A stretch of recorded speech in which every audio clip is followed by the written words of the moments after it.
Hi, this is Wendy Russell, your chaos coordinator. I'm here today to talk about standard operating procedures. Many of you may have heard this also known as SOP or only being used for big business or corporate organizations. But what I would like to do is tell the small business owner what they can do and how to create a standard operating procedure. A standard operating procedure, also known as SOP, is a set of step-by-step instructions compiled for your small business to help carry out routine operations. And it's really meant to be used so that you become more efficient in your business, that you're giving a quality output to your customers, and it's a way for you to identify the performance of your company too. And what I mean by this is that I had established the KISS method, the Keep It Simple Silly.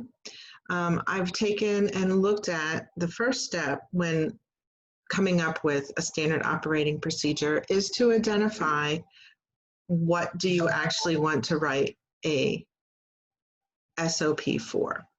A lot of times you will see that there are key performance indicators within your company, such as financial and or customer focus. So start with that, know what your goal is, and then let's identify how we can get to the to writing this SOP. The other thing that you should look at is to actually identify your strengths and your weaknesses. And why do you want to do that? Well, you've set a goal, and is it really something that you're going to be able to do or not do? Some people don't like the back end of a business, the business part of it, the items that deal with the financials, the items that deal with taxes, the items that deal with even making the sale.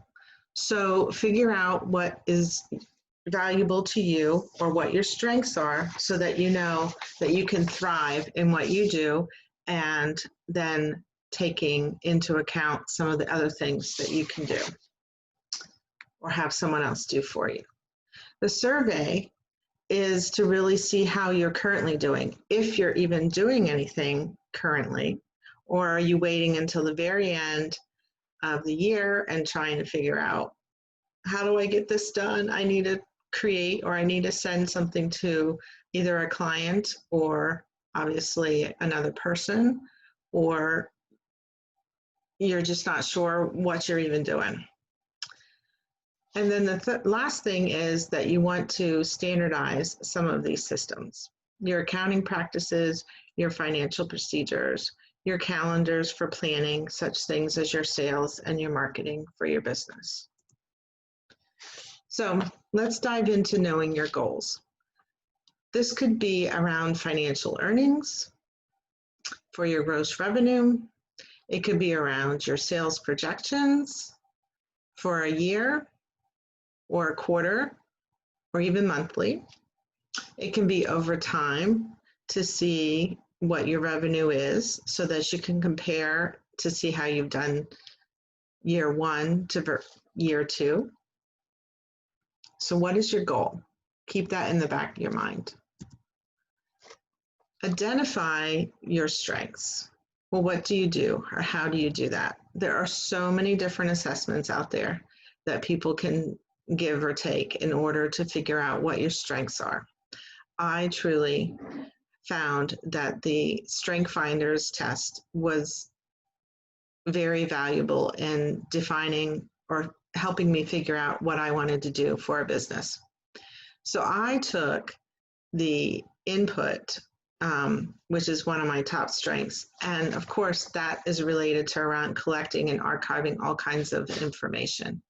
This is why I have become known as your chaos coordinator, because I just love to take information, look at processes, and turn them into something that is documented, that individuals can refer back to.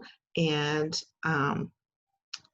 so that's how I know one of my goals is that I want to create standard operating procedures for other individuals. So what are your strengths? What works best for you to help you get to your goal? Then you want to spend some time surveying yourself, surveying how you currently do things. Do you do anything at all? Do you ignore it? Are you more of a technology person? You want some system to do that for you, like a computer or software application? Or do you want to refer to an expert? Who is going to help you when you do to get to your final goal? Who's going to help you do that? Some of the questions that you might ask yourself is, should this be a manual or an electronic process? How are we going to best find our information after we do it one time through? Like when we need to retrieve information another time of the year, how are we going to get to that? So as you're doing the survey, keep in mind that these are routine operations. You want to be consistent. You want to be able to access information in a future date and time. Remember that each entrepreneur is unique and you have a specific way of completing a task. So putting it into writing is going to help you, because if something should happen to you, or if you need to find somebody else, you can say, oh, this is how I do it. This is how I like it to be done. And I want to hand that assignment off to someone else. Standardizing your processes are, again, all about becoming the routine process for you and your team to reference on a regular basis. And it helps you look at what worked and what did not work when you're trying to say, oh, I met that goal or I didn't meet that goal. So again, the areas that you might decide to put a standard operating procedure into place would be around, if you're going to bring on a new client, do you have an onboarding process for that client? I was just working with a client the other day who has gets referrals or gets quotes from vendors who will be doing work for them. And they needed to put together a proposal. Well, there was key information that was not in the vendor's quote. This is critical information that is going to impact the overall project. So by putting in a standard operating procedure around, this is the information that needs to be included in the client's quotes, is what we were able to do and bring together for that client, so they know what the project is all about. And we are truly, when we're looking at the proposals from each vendor, that we're looking at apples to apples and not confusing the two. You may also decide that you need to bring in some sort of standard operating procedure around the way that you do sales or the way that you're going to market. And that also can be incorporated into one of the areas that I deal with, which is the calendar planning that I help clients with. So if you are interested in knowing anything more about your chaos coordinator and how to create or write up a standard operating procedure, I'm more than happy to help you with that. Again, my name is Wendy Russell, and I'm your chaos coordinator. And I am more than happy to walk you through the steps to document your operating procedures and bring calm to your chaos.